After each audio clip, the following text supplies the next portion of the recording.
that we will cover today is role of livestock in the national economy. So what is the role of livestock in national economy?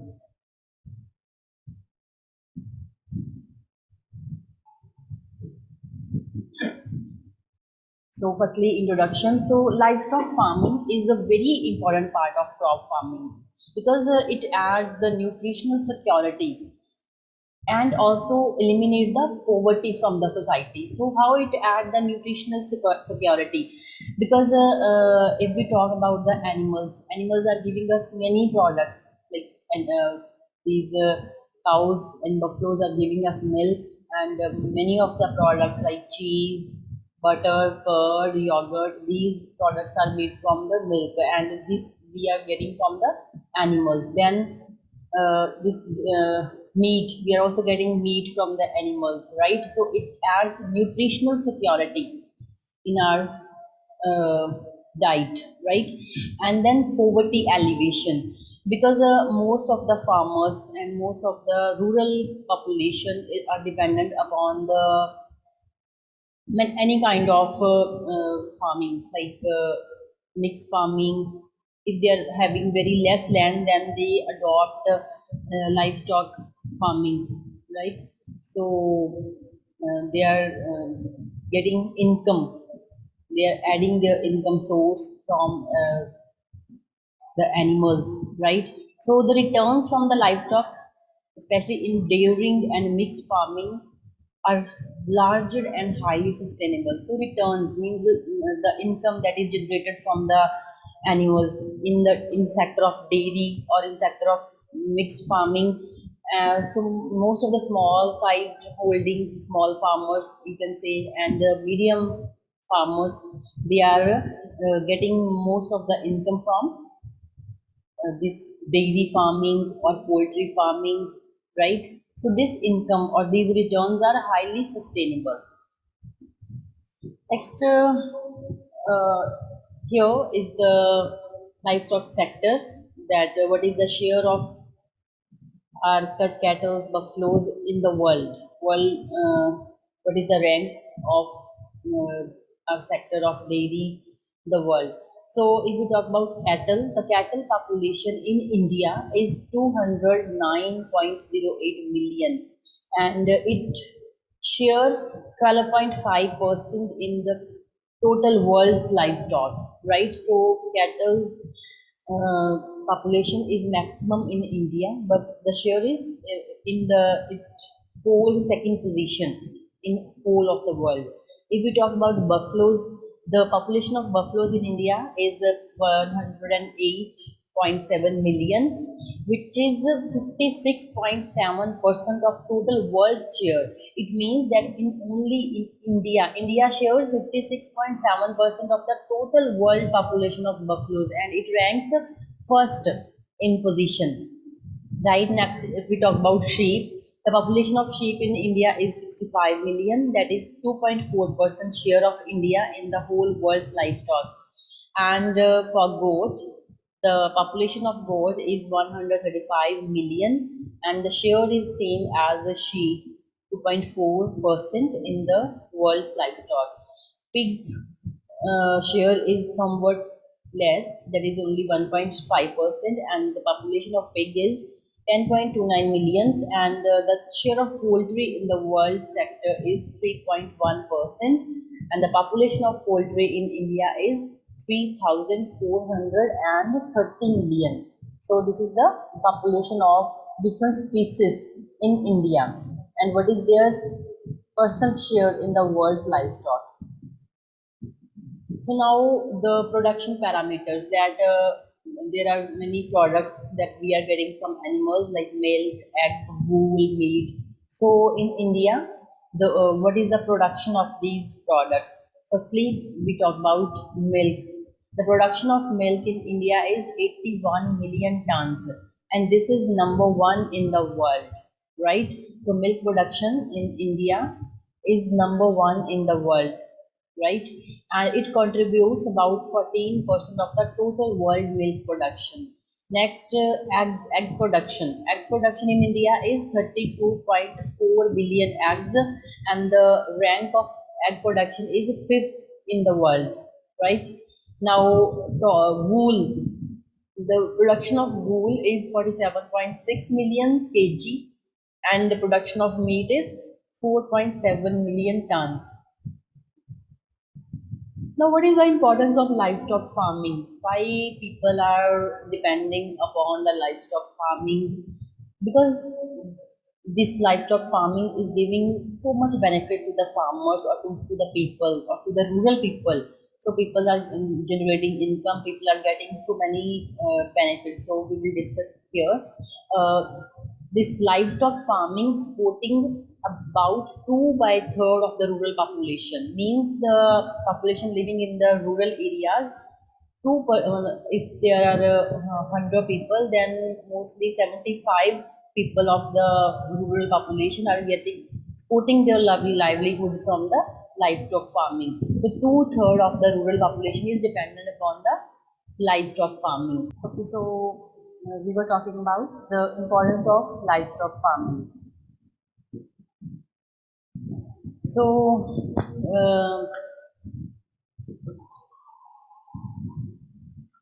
the livestock provide nutrient-rich food products like milk, meat, eggs. So milk is full of most important minerals. From meat, we are getting many minerals. From egg, we are getting minerals. So this is nutrient. This nutrient-rich food is provided by the most of the animals. Then, if we talk about the drought power means the power that we are using in field, the power of animals. Animals are used for cultivating the land, for plowing the land, right? So that is known as drought power. And animals are also used uh, bring the things from one place to another, okay, for transportation. So drought power means the animals are used in the fields for the transportation purpose, right? Then dung as organic manure and domestic fuel. So cow dung is used as organic manure. So from dung we can make manures, and we can use these manures in the fields instead of fertilizers. Those fertilizers are very costly, but manure is easily available, and it is very cheap in nature, and it is rich in nutrients. One more thing, that this organic manure that is made from the cow dung, right? And this if we add fertilizers in our land, then the our land get exhausted. But because of this natural organic manure, the land is more fertile in nature. And dung is also used as domestic fuel, right? So many of the rural people use it in the homes for fuel purpose. Then hides and skins. The skin of animals is very useful. Leather is also made from the skin of animals. So many products are made from the skin of animals. Then regular source of cash income. These animals are a regular source of income, because we are getting the products daily from the animals. Like if we talk about milk, the milk animals give us milk daily. We can get meat daily. So it is a regular source of cash income. Then natural capital. This is a capital means again the source of income, as a insurance against income shocks of crop failure. So if there is a crop failure, sometimes because of the environmental hazards, calamities, okay? So because of the natural calamities, sometimes crop failure because of the heavy rains, right? So when the crop failure, so if we are having this livestock farming, either a dairy farming or a poultry farming, or fish farming, or sheep or goats, then this can be, we can say that it is our insurance. So if there is a crop failure, we can get income from these sources, like from dairy animals, from poultry, birds, right? And last one is the employment generation. So this is a biggest source of employment generation. for many of the people. Then what is the scope for growth in livestock sector? Right, livestock the sector is growing day by day, and there is a large scope for growth in the livestock sector. So there is sustained income and economic growth. The income is sustained, and there is a proper economic growth. Now, if we talk about these times, like the COVID times, most of the sectors have gone down, right? In the market, you can say that shops were closed, and most of the malls were closed, most of the industries were closed. So there was no growth in all the industries. But if we talk about the livestock or farming, there was a positive growth in the farming sector, in the agriculture sector, and in the livestock sector, because this is held by the rural people, and these are held in the rural areas. So people are having their livestock in their houses or near their houses. They are taking their care, and they are getting all the products even in the COVID times. So this sector has a sustained income and economic growth, and fast growing urban population, and it is increasing middleman's income is also increasing, changing lifestyles of many people because they are getting income, or they are getting their growth regularly. Increasing proportion of women in workforce. So many of the women are also indulged in the livestock sector. They are running dairy farms. They are running poultry farms. So women are also in workforce because of the livestock sector. Then improvements in the transportation and storage practices, and rise of supermarkets. So if people are having dairies or any livestock field in the rural areas, then these products are also demanded in the urban areas. So transportation, there is improvement in the transportation, because these all products are transported from the rural areas to the urban areas. The storage practices are also improved, and supermarkets are also rise. Then there is increase in the consumption of animal food products, right? So demand for animal food products is responsive to income changes, and it's expected to increase in future. So the demand of the animal food products is increasing day by day, and it is expected to increase in the future. So here we can see the difference, like between 91 and 92 to 2008 to 2009. India's per capita income grew at annual rate of 4.8%, and population of urban areas at the rate of 2.5%. So annual income of the people who are running the livestock sector, it increased to 4.8%. And by the end of 12th plan, the demand of the milk increased to 141 million tons.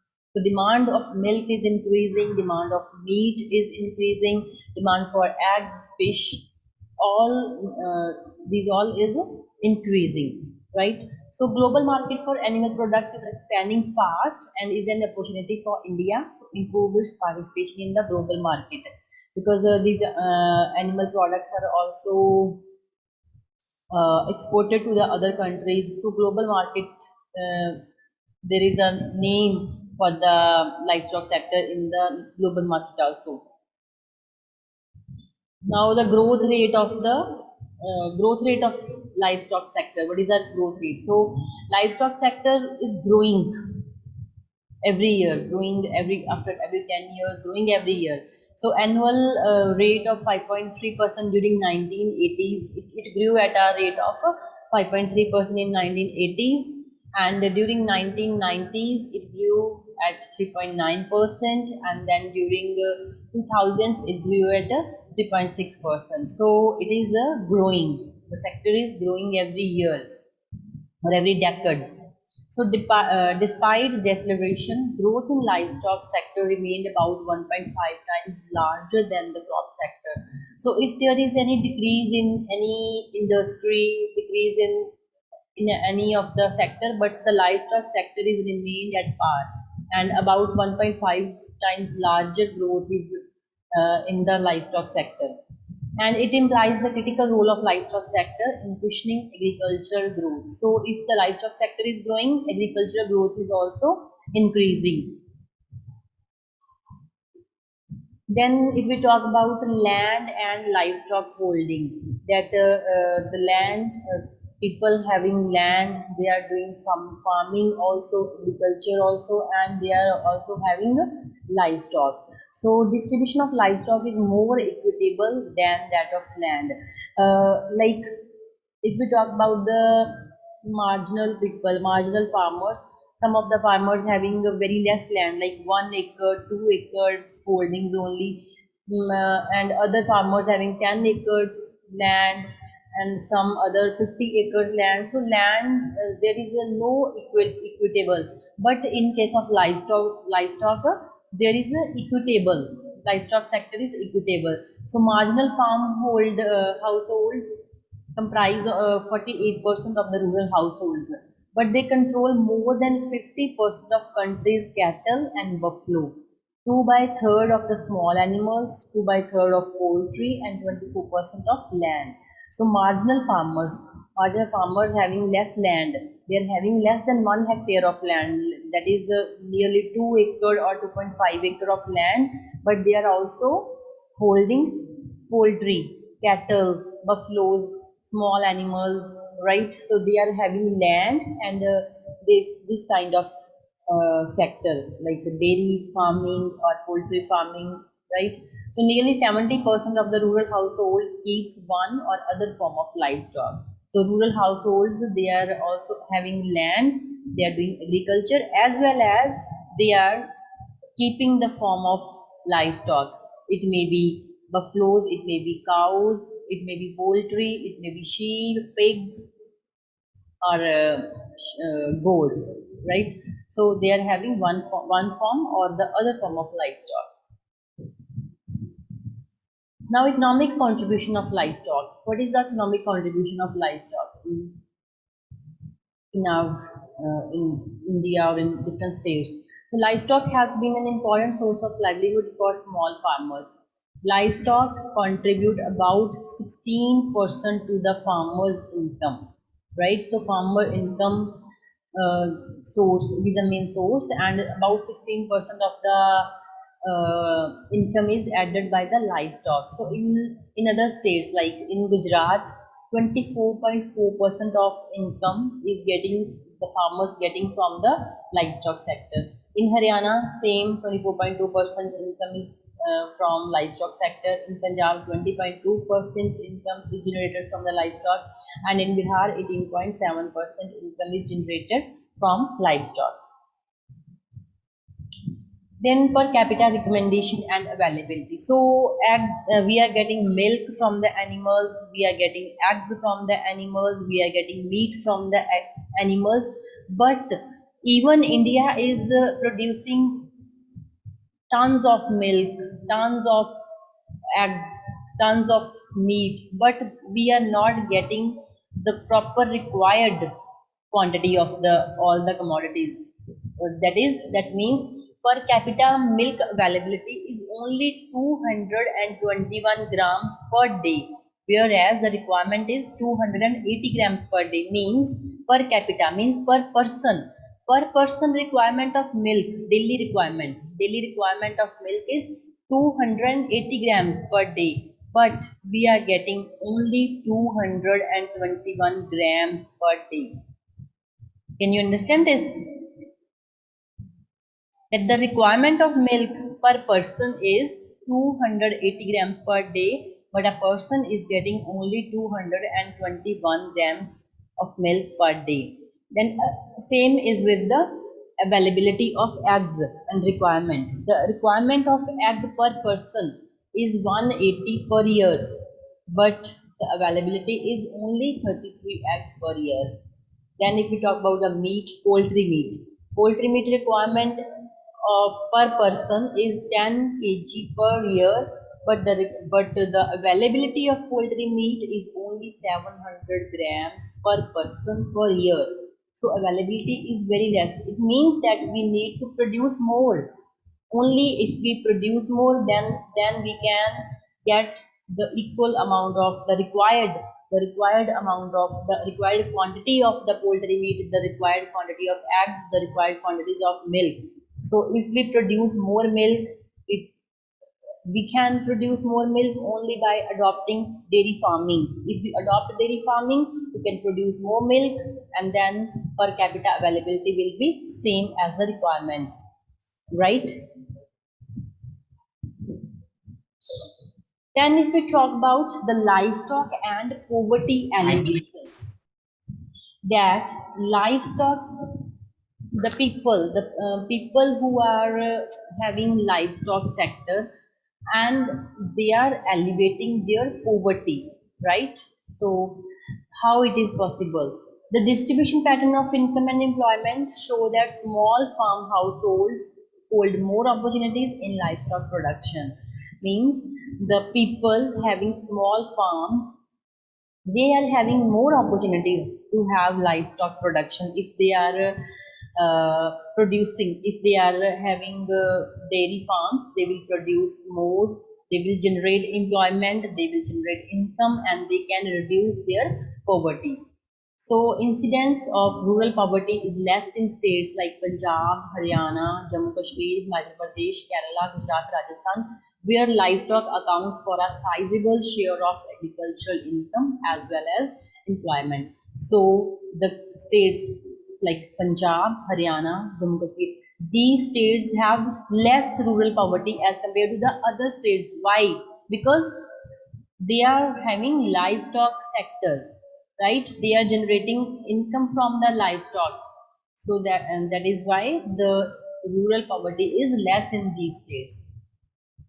Empirical evidence from India as well as from many other developing countries suggests that livestock development has been an important route for the poor households to escape poverty. So it is evident that in India also and in some other countries also, they suggest that if people want to escape from the poverty, if people want to be rich, they can generate their income by themselves by holding livestock sector, by holding dairy farming, by holding poultry farming. So they can reduce their poverty by holding these kind of business, right? Then productivity of livestock in India and world. So productivity, if we talk about the productivity, it is less in India. So improving productivity in a huge population of low producing animals is one of the major challenging challenges. So this is a major challenge. Average annual milk yield of Indian cattle is only 1,172 kg, which is only about 50% of the global average and much less than the developed countries, right? So Indian cattle's average annual production is very less as compared to the developed countries. It is only 1172 kgs per year, but in some developed countries it is nearly 5,000 and 9,000, 10,000. So this is the average annual milk yield per cow. In India, the average annual yield of milk per cow is 1172 kgs. In New Zealand, it is higher than India. It is about 3,343 kgs. In Australia, again, this is higher than India as well as New Zealand, the production of milk per year per cow, that is 5,600 kg. And in UK it is again more than Australia, 7,000 kgs per cow.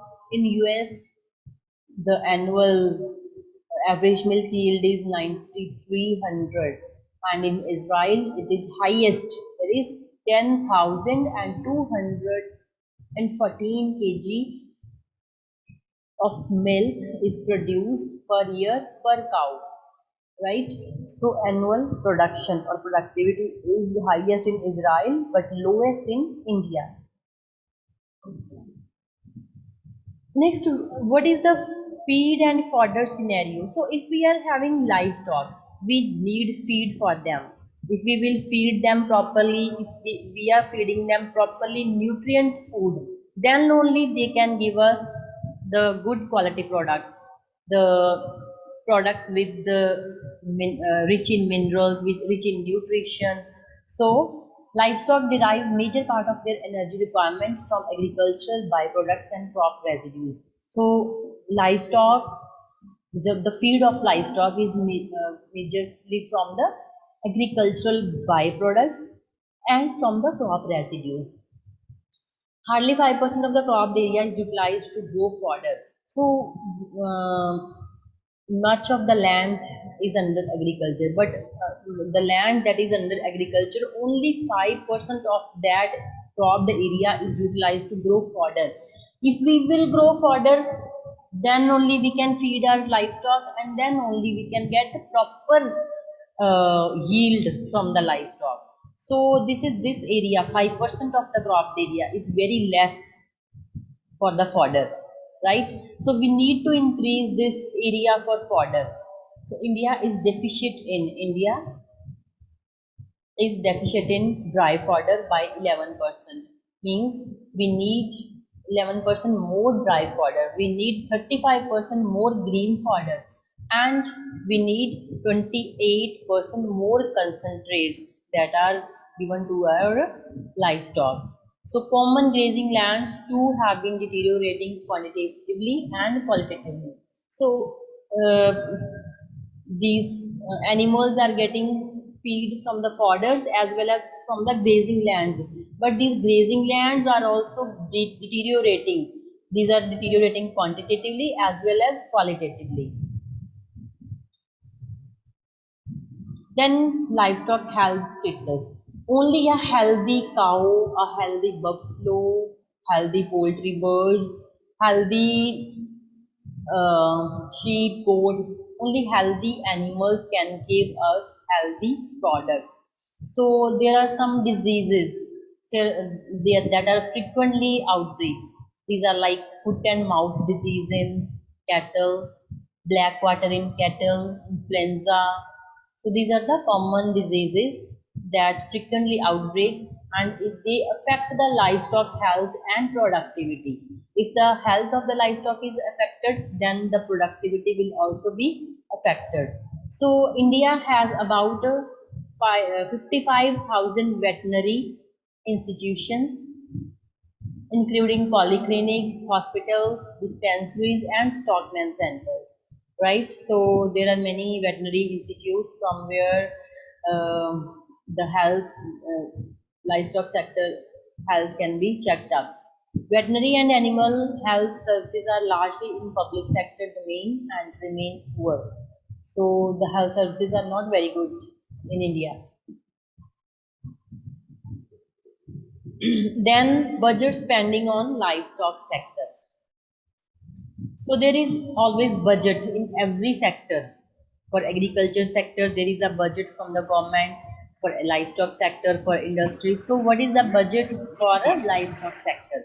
So class चल रहा है मेरा livestock sector did not receive the policy and financial attention. Livestock is not getting the proper financial support from the government, right? Government is not properly supporting the livestock sector. The sector received only 12% of the total public expenditure on agriculture and allied sectors. So it is receiving only, a livestock sector is receiving only 12% of the total expenditure in the agriculture. It is disproportionately lesser than its contribution to agricultural GDP. Sector 2 has been neglected by the financial institutions. So financial institutions are neglecting this sector, livestock sector. The share of livestock in the total agricultural credit has hardly ever exceeded 4% in the total, right? Because it is not getting proper finance, proper financial expenditures. So this is all about the importance and scope of the livestock